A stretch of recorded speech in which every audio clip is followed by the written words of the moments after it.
What's going on, guys? Brilliance here, and today I have a reasonably new series idea. This isn't a technical new series, but in some way it is.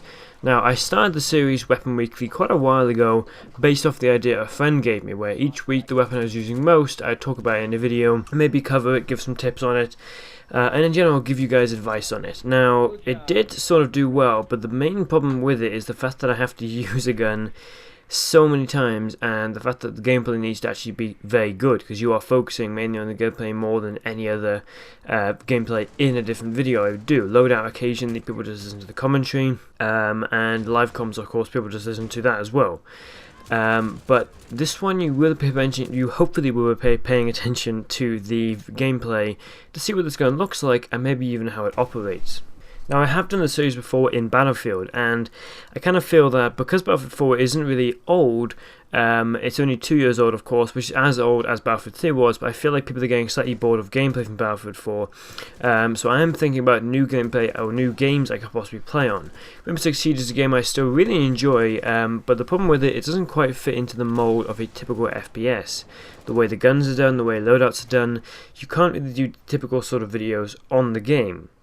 And I don't really want a Rainbow Six Siege series that is locked into the game. I want to have a series that I can use on multiple games. I could, of course, if I didn't have that theory, then I could, of course, do operator guides, or at least, using a certain operator in the game and seeing how effective they work, and if they're actually any good. Now, like I said, I don't want to do that because they can't do it multi-game. So for the moment we're going to try Weapon Weekly, and if it doesn't go well then we'll scrap the series or even do less of it. If it does go well then of course there'll be more of the series, and you'll definitely see more from other games as well. But of course, like I said, depending on this video, the result may change, may be the same, or a whole new series might come into play. That being said, let's go right into today's video. Now, for this weapon we're talking about a weapon that is reasonably noticeable and effective to me. This is of course the L85A2, a British assault rifle. This is available to the two British offensive operators in Rainbow Six Siege. They are Seige and Thatcher. Seige of course has the giant sledgehammer which breaks through anything except of course steel walls and concrete, and Thatcher has the EMP grenades, which are actually surprisingly effective. Now, the reason I chose to cover this weapon is mainly because it's one of my favourite ones in the game. It is really what pushes me to play as the two British ones, aside from their abilities. I really like this gun in general. Seeing it in any game always makes me happy. Even if it isn't actually very good, I like using it because it's close to my heart. It's a British rifle. Even though not really that British, I still like it, and it's still, like I said, it's close to my heart in a way.